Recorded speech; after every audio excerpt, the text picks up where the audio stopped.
I don't know one person,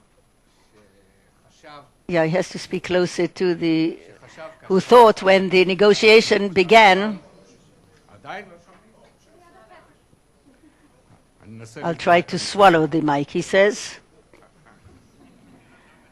I don't know even one person who thought when the negotiations began that this is going to be ended with an agreement between the two parties.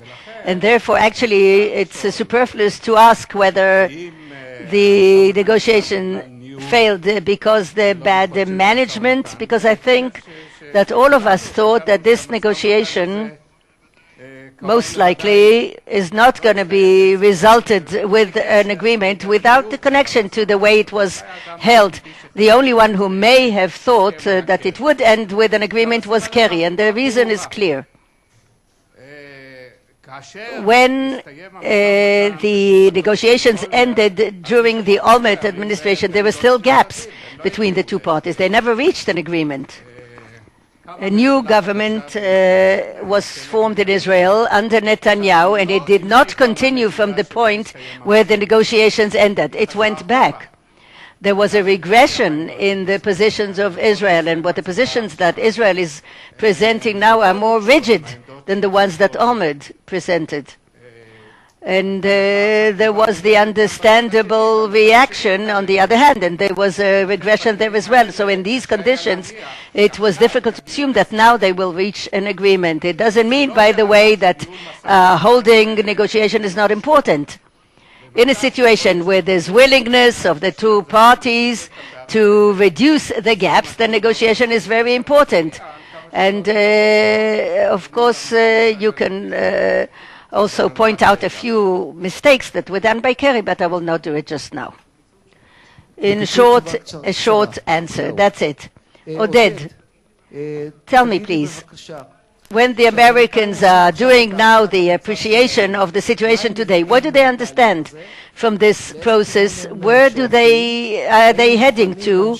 Are they continuing to be the arbitrator and to push the process?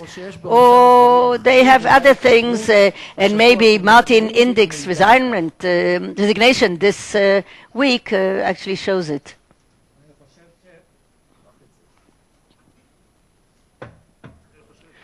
I think that Indych's resignation, in part, is personal. He felt that he was a scapegoat, that at least one party in this negotiation blames him. And second, I think that also the vice president told him to decide, and he decided to go back to the institute that he is managing. I think the Americans are looking at the process that took place as a failure. Obviously, they blame both parties. The Palestinians they blame for approaching international institutes and conventions. And obviously the unity government of the Hamas and the Fatah, they blame us by not releasing the prisoners and continuing to build. And by the way, in parenthesis, I want to say that the prisoners issue is going to be a problem for any attempt to renew the negotiations, because of course in view of what happened with the kidnapping of the 3 young people that we all hope that will come back soon, this is off the agenda. But it's not anybody who wants to renew the negotiation will have to find other steps, other means apart from releasing prisoners. And of course there are all sorts of possibilities. Now, the Secretary of State said himself, we take time out. He used the word time out, a pause, time out. And the question is, of course, how the United States is going to take advantage of this pause. I think the USA today has its hands full with a lot of issues in the Middle East, and I think that's not exactly the subject that bothers the United States at the moment.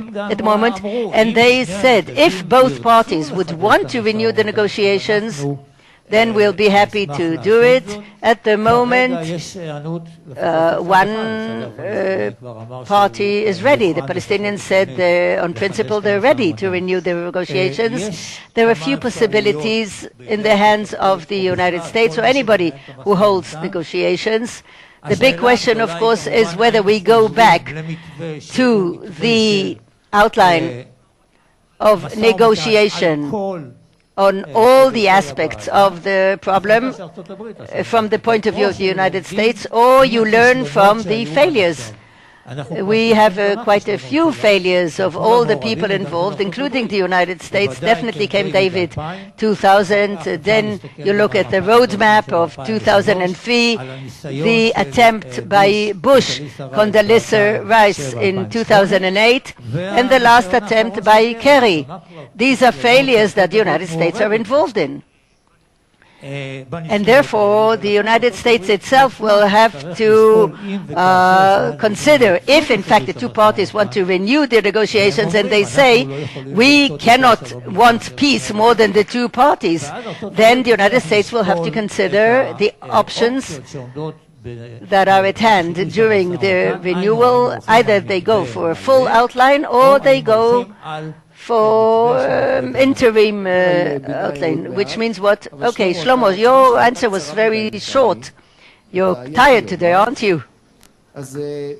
We had, at least according to the details that leaked, you could understand that the Prime Minister of the State of Israel, personally, he managed the process. He was very flexible towards the principles of Kerry, whereas the Palestinians, when Abbas went to Washington and he met with the president, he didn't even want to talk about it. So what are these principles? Is it true that Israel was more flexible than the Palestinians in this case? The Prime Minister was willing to move away from his original position, especially in one point. He was ready that the principal agreement, or what we call the terms of reference of the negotiation, the expression 67 borders will appear. He was ready for the fact that the border between Israel and the Palestinian state that will come about because of the agreement will be based on the 67 borders with amendments, with corrections. The problem is that this is still a far cry from what the governments of Israel have agreed to in the past. The Israeli governments agreed to the principle that the corrections will be equal, and the dispute that remained during Olmert was on the question whether we are going to consider the open border between the Gaza Strip and the West Bank. Is that a part of the territory that we can give to the Palestinians for the Palestinian area that will be annexed to Israel? So for them, for the Palestinian, it was far away because they did not agree to that. In other areas, I think that the Israeli side showed a lot of flexibility. And by the way, another comment, Oren, there's another problem. I think that in this negotiation, releasing of the prisoners was to destroy trust, not to build trust, and for two reasons. One, the division to four convention, but when we try to create trust between the two parties, created distrust. It was like a conditioning. I will behave the way I expect you to behave, etc., and that's what happened. The second thing that was done was that according to the way the Israelis presented this step, we are going to release prisoners for the agreement of Abu Mazen that we can continue to build in the settlements. There's nothing worse than that we could have done to Abu Mazen in order to destroy his position in the Palestinian public, and that's why it became a destroying of trust rather than building. Oren, is there a chance that the United States will take the paper that Kerry wrote and put it on the table, and from both sides this will be the terms of reference to renew the negotiations? And will you be able to go even further and maybe allow other people, maybe in the United Nations or in other places that have to do in the international arena? The United States considered, and that was said by Kerry himself specifically. He said it in Addis Ababa, of all places, and there he said that what was achieved by the two parties during the 9 months when the negotiation took place, he said it's a shame that all that is going to go to waste. And he added that we are going to put it one day on the table. These, I think, are the options of the United States. It can take the positions as they were presented in the negotiations by the two parties and to write some summarizing document. I think it's going to be a celebration for historians. That's it. It's a waste of a document. The other possibility is to do what Rogers did in '69 and Clinton in 2000. They put down principles that became the principles of the United States policy and everything that had to do with the negotiation. He spoke about the 67 borders, about minimal corrections. Then Clinton came with his parameters in December 2000. In my opinion, at the end of the day, they will also be part of the final agreement, if there is one. But again, this is a document that is an American document. It's not so binding. It is binding. It didn't work out. The third possibility that I think that the Americans are playing with, at least, is to take principles and to take points that came up in the negotiation, at least in the last round, and to put them as a resolution of the United Nations, a resolution that will replace the 242. Now they can do it while getting the agreement of both parties, not between themselves, but with the United States. What are the parameters that they can live with?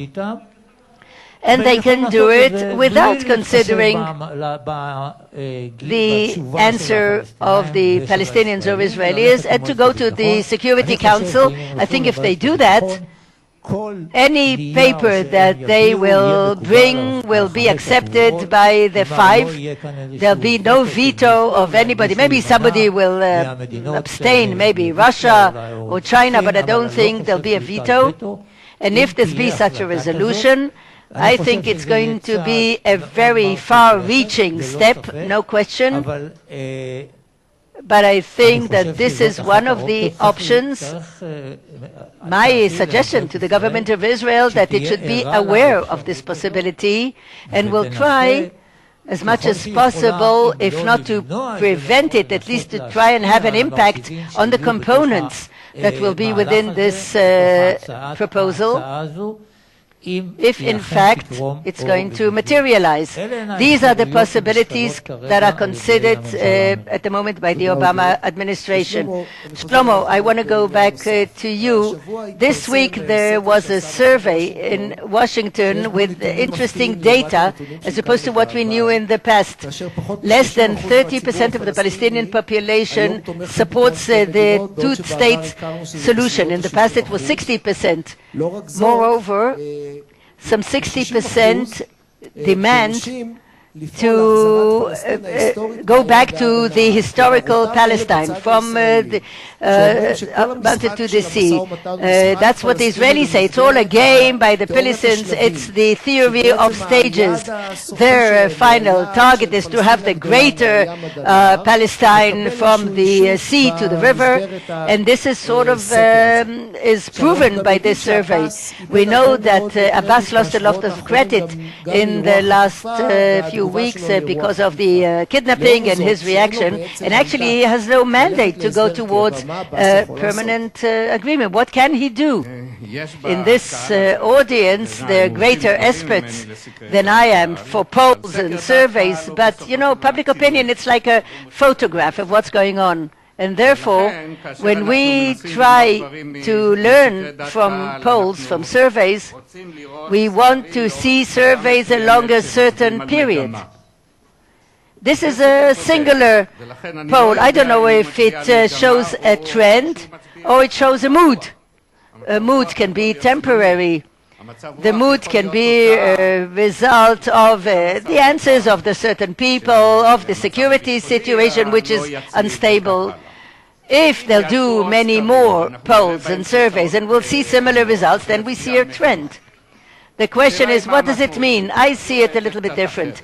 I think that all the time we were aware of the danger that at a certain point we can, in the process of Palestinians, to come to a point of no return. What does that mean? A point whereby the two parties despair to such a level of a possibility to reach an agreement which is based on the principle of the two states, or that the situation on land reaches such a point that it's impossible not to have feasibility to materialize this two-state solution. Then the result will be despair by both parties and a situation which is irreversible. And that is, for me, it's Israel thinking about one state, which is binational, not Jewish and not democratic. This is the danger that this poll shows us, first of all. Second point is Abbas himself. Abbas has a lot of problems. He's in a situation of political weakness and under a lot of pressure. The pressures are external of the factors that are against him, outside of his own political movement, Hamas and other organizations, but also within his own political movement. He is today in conflict with Dahlan. Dahlan actually was thrown out as a result of that. There's a lot of criticism about him on the very brave things that he said regarding the kidnapping. And so I don't have a good answer to your question. I think that if there can be a situation whereby Israel will finally reach a point where it offers to the Palestinians a reasonable proposal as far as I'm concerned, because what we offer them today, it's not reasonable, I don't think. It's not something that they can accept, and nevertheless he will not be able to reach an agreement. And this possibility exists. I don't ignore it. I think that we will know it only if we make such a proposal to him. Okay, thank you.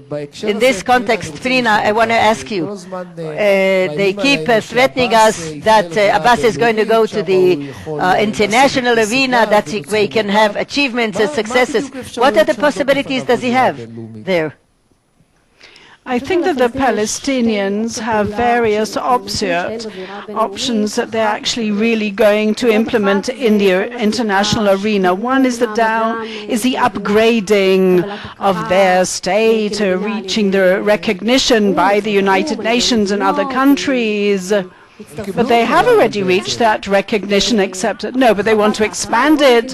They want to join various conventions and various other agreements and organizations. But in another indirect way is that they want the international arena to wield pressure on Israel via condemnation, sanctions, divestment, all sorts of things. and that they want it to actually happen. So they want to indirectly make that happen, because there is and although it was done by other organizations up to now, they want to actually, you can actually see that they've been acting behind the scenes. What they can do is they can use the international arena in these two channels of activity in order to wield pressure on Israel. And on that actual standing of reaching a recognition of their state, Israel has got quite good arguments about the fact that they're not really a state, but that isn't really relevant, because what is happening on this kind of level vis-a-vis all these arguments, certainly the first thing that comes to mind is the right to self-determination that has a very strong status nowadays, and now the political rights and who is more just and who is more justified, and a recognition, although legally it's not constitutional, it's just declarational, but I think that per se this whole recognition has tremendous meaning. And therefore this battle that we are fighting, we seem to be losing various battles. After all, they have been recognized as an observing state, and therefore they do relate to them and refer to them as if they are a state, therefore they can join other conventions. But you have to take into account that most of these charters and conventions don't truly change the actual framework of the actual agreements of Israel, and therefore the way they can actually impact through conventions doesn't suffice. It isn't sufficient. I mean, after all, we're talking about criminal acts and various things that might have implications. We're not quite there yet, and what it doesn't impact actually on in the field is, even if they are recognized by the whole world, Israel will still have control over the field and over the territory, basically, and therefore they can't actually wield pressure. They could wield pressure on us, but still, even those who do recognize them as a state understand that it's still under the occupation of Israel, and therefore Israel still has the upper hand, basically. So, and on the other level, if we're talking about the divestment and the sanctions, etc., it is a threat that has to be taken into account. We shouldn't denigrate it whatsoever. It's a threat that has to be taken into consideration. It is significantly something that does impact us, and I do not accept that some of the public says that whatever we do, it won't help us. The world will always be against us. I don't agree with that. I think that we ought to do something. It's very important to take steps, and I think that the price that what is happening in the international arena should be taken into account, and therefore we have to see whether our steps are beneficial and what the price is, those steps against other things. Now, I'd like to go back to the Palestinian internal arena. The decision about what is behind Abbas's decision to go for a reconciliation and the kidnapping.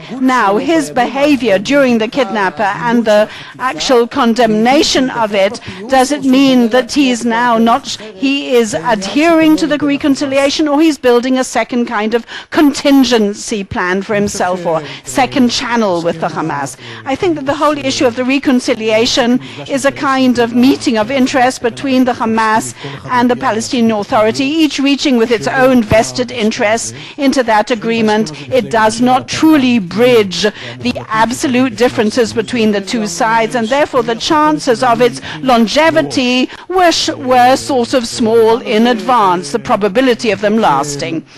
But I think the fact that Abu Mazen did sign that agreement is part of those efforts that he made in order to retain some kind of relevance as opposed to other things that were happening around him.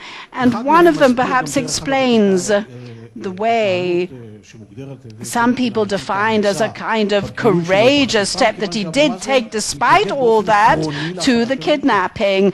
But he does, out of principle, he is objecting. It's not that he feels sort of any compassion for the bloodshed of Israelis and Jews, but he actually, the fact that he's doing it is creating a kind of euphoria sort of position for Israel, and he's trying to approach the international arena, and the reconciliation agreement is one of the steps, one of the ways wherein he can create more relevance for himself in the international arena, and as his definition as a person who is representing all the Palestinian people. After all, people said that he's not, and therefore he's now becoming more representative and perhaps someone who has been empowered in the international arena. Maybe his voice will have more validity, but I don't think that he should delude himself that that agreement would have any longevity.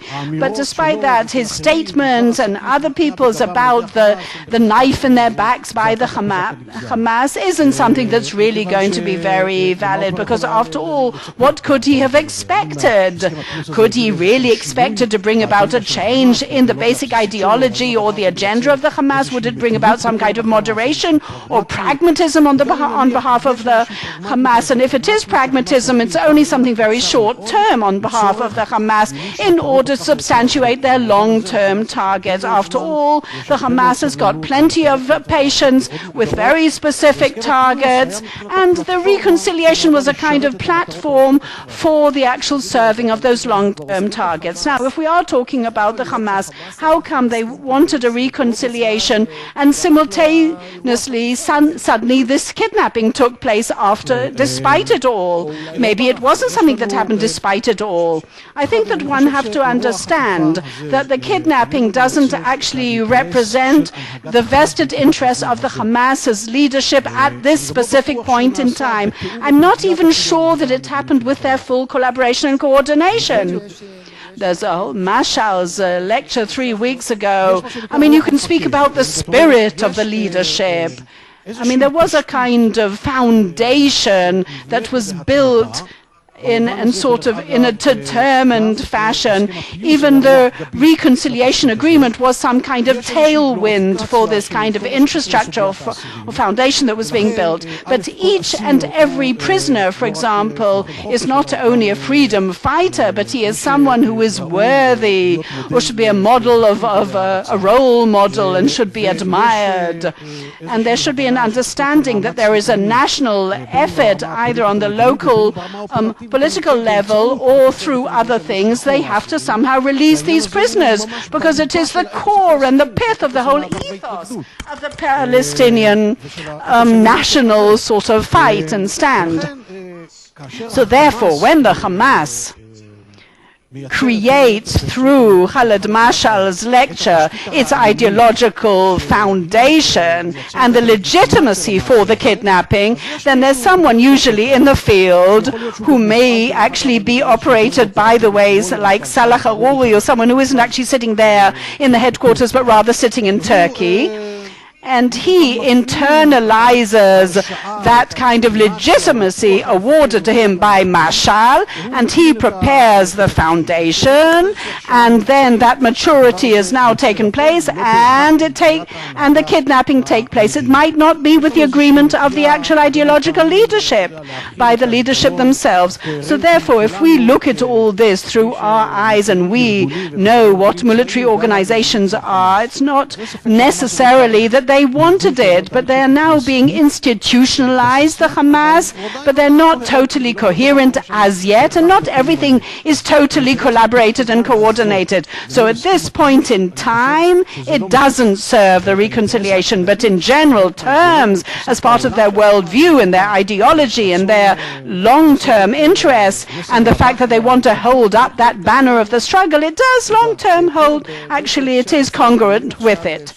Now, there are various steps that Israel has actually been examined. What are the legal sort of tools that Israel has in order to grapple with this kidnapping? Well, Israel has various authorities and rights. If you're looking at Judean Samaria, Israel is still controlling the area that it has, because it has to actually secure its citizens and the whole region, and therefore it has a right to do searches, arrests, and closures of various terminals and other issues. Anything that is necessary for the sake of defending. In other words, the entrance into Area A, all various things that have been implemented over the past, and this wouldn't actually this is something that can be done. On the other hand, in the Gaza Strip, it's a little harder. We're not actually in the field, and therefore the rights and that we can actually do, that can be, for example, assault by in various means. But with this kind of freedom of maneuver vis-à-vis the military authorities, there's also responsibility that you have to take into account for the humanitarian needs of the population. So you have to balance between the military needs and the humanitarian needs. You cannot, it is prohibited to take steps that would have a detrimental effect on the civilian population. You have to ensure the humanitarian needs of the population in the Gaza Strip, etc. There are other issues as well. One of the steps that came up was the expulsion of the Hamas inhabitants of Judean Samaria, residents of Judean Samaria, and that, ulai, to the Israeli public was something very logical, but it was very problematic from an international legal point of view, because the actual interpretation over the years is becoming much more and more severe. In the past, Israel did succeed in doing some kind of limiting the sort of area of residence in a specific legal way and various issues. But Israel nowadays cannot actually do it. They now say it's not an occupied area, and so therefore they cannot use what they did in the past, and therefore it's not only forbidden from the point of the Geneva Convention, but it is considered, according to the Rome Accords, it would be considered an act of war, and therefore it's very problematic from an international law point of view. And therefore, is this something that we are willing to take? Another problematic step would be the demolition of terrorist houses. After all, the terrorist is usually either killed or not actually residing in that house, and therefore only his family is, and therefore from an international point of view, this is considered collective punishment, collective punitory steps, and they're very problematic. And there's also an issue, a moral issue involved in here, and I'm not coming to defend the terrorists here, and of course what they did was extremely grave, but the problem is that they're actually punishing the person who didn't actually perpetrate the actual act, and this would cause tremendous criticism. It would draw that kind of fire against us from the international courts and the international arena. And then, on the other hand, if you look at the Hamas, after all, the kidnapping is illegal, immoral, but Israel doesn't want to be the Hamas. It has its democratic values, which are the rule of law included in order to be a democracy. But on the other hand, you've got the international arena that is judging Israel according to other values. And therefore, Israel has tremendous issues when it does ignore international law. But to conclude, I'd like to do a very, very quick round between all the participants in this panel under the question whether, and that's a question that we're going to bring up afterwards, and that's the Plan B, and that is the attempt that even if we don't reach a final status agreement, then there should be some kind of interim agreements or partial agreements in order to create the situation where there are two states in the field.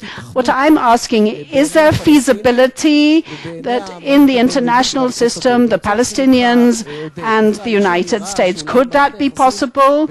Is there any situation? I mean, we're now on a very steep sort of hill, and we're not actually talking about the Iranian issue, but that also has implications on all that. Is there a chance that the United States might be our tailwind in our attempt to try and change this sort of framework up to now, and to do different things more flexibly in order to change and restart the process?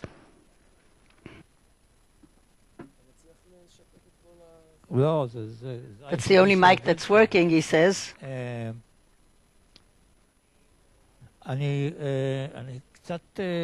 I have a sort of grim forecast regarding our relationships with the United States.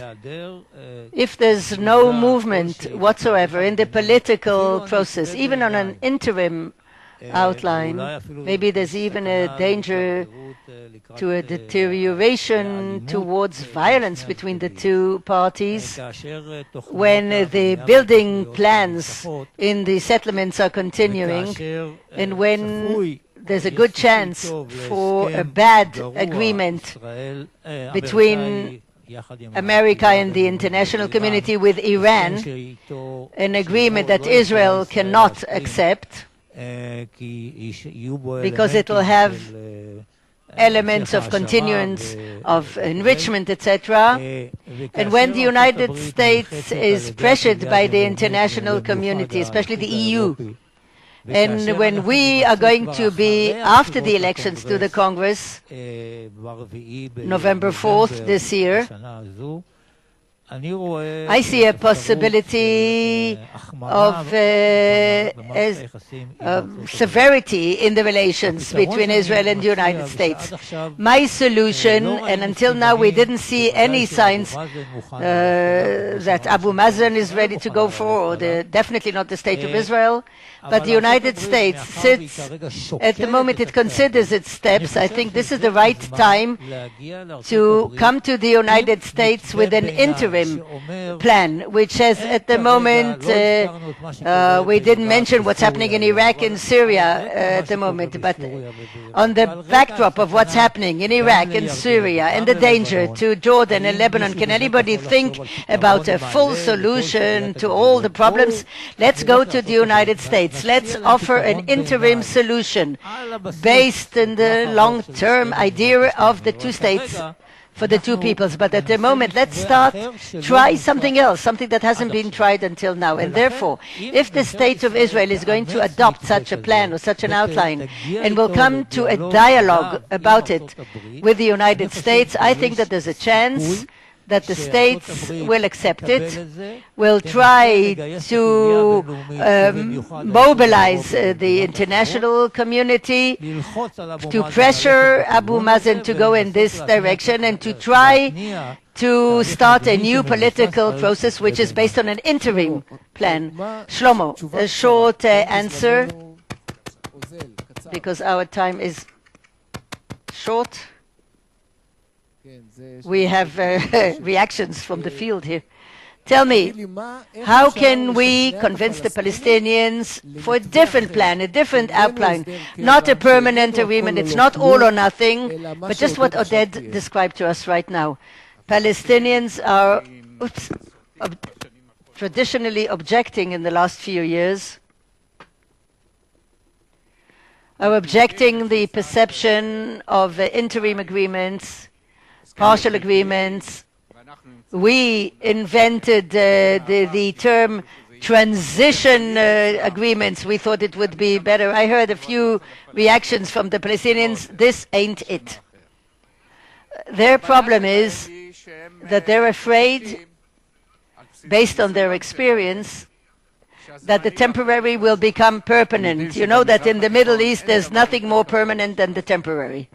It's enough to look at the international forces that were placed temporarily on our borders. But nevertheless, how can we convince them? Well, you can convince them by a long list of means that will convince them that the temporary will not be the permanent.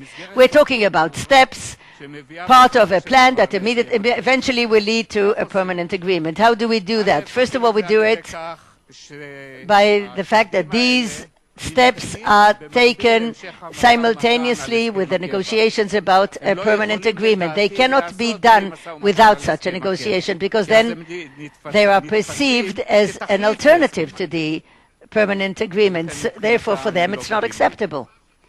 The second thing that we can do is all sorts of steps, half agreement, that sort of talk about the principles of the permanent agreement. First of all, to agree about terms of reference that can be perhaps a little less detailed than what Kerry tried to get, And if you cannot reach an agreement about the terms of reference, then there can be an understanding between them and a third party. Let's say, in the history of negotiations in the Middle East, we know the phenomenon of letters of the superpower to the parties involved. Can be such a letter to the Israelis that will ensure them and promise them the things that are important to Israel, and are accepted by the Americans, and same for the Palestinians. In my opinion, in such a way, maybe there's a reasonable chance that people will respond to that on the Palestinian side, and I'm saying it not just as a result of a logical analysis of these things, but based on things that I heard from Palestinians in the environment of Abu Mazen, not Abu Mazen himself. Thank you. Kobi, do you have a suggestion? Very short. I'll try to be short. It's not an advice. Shlomo, from what we hear from the Palestinians, I always say to take it with a grain of salt. Because, you know, not just the Palestinians, in general, salt is good or bad. I wouldn't relate in such a level of credibility to what the Palestinians are saying, especially not to Israeli ears. But that's a general comment. I think that all our focusing on the bilateral level, Israeli-Palestinian, and negotiation is a very problematic thing. First of all, it creates irrelevancy because the Israeli-Palestinian issue today more than ever is part of a much larger comprehensive thing that we are experiencing today. And I think it also covers a problem which I think is much more problematic. What happens the day after the agreement? How will the Palestinian state look a day after the agreement? And I think that the possibility to survive, to withhold of this entity is very limited, because the Palestinian entity, you know, all the indicators show that it is a potential for a failed country. And if there's a real challenge to the regional and international community, is all the big problems that are created by failed countries in the region. Look at what happened in this storm in the Arab world, what it did to some of the countries, and you see what about all these countries that function as a weak or failed countries, such instability and insecurity that they created. What's going to happen to the Palestinian state the day after the agreement? You cannot afford not to think about the way to create those elements that are needed in this Palestinian entity during the agreement and after that, so that this entity will be functional, will be responsible, and not a failed state. I think that's where we should focus our efforts. And in that, I think the Americans didn't show too much patience. Look at what they did in Iraq and in Afghanistan, and all together I suggest to all of us anything that has to do with this neighborhood to have much more patience. That's the only thing I can say. Penina, as last but not least, I think that after all that was said, any chance to some sort of an interim agreement, and I think that's the right way to advance. I don't see anything permanent at the moment. It's only if the world will be convinced that it has to pressure both sides. Namely, the moment the pressure is especially on Israel and the Palestinians are not pressured, I think we're missing the point here. By the world to play a constructive role, and in order that the world will be convinced, Israel has all sorts of obligations, including not to make steps that show as if they're thwarting the possibility to reaching a permanent agreement, and maybe some steps that you can think about that are revolutionary, like to recognize the Palestinian state as part of this constellation. But you have to harness the world, and you should show that the price of loss for both sides will be such that this alternative is going to be better than the alternative of waiting and seeing what time gives us. And for that, really, you have to, also with the legitimacy and all the issues, how do we convince the world in a better way so that the main message will be conveyed that it's complicated and not that there's one side which is to blame and the other not. Thank you, all of you, to Pnina, to Shlomo, to Oded, and to Kobi. And I'd like to call upon the head of the Institute, Amos Yadlin, to present Plan B.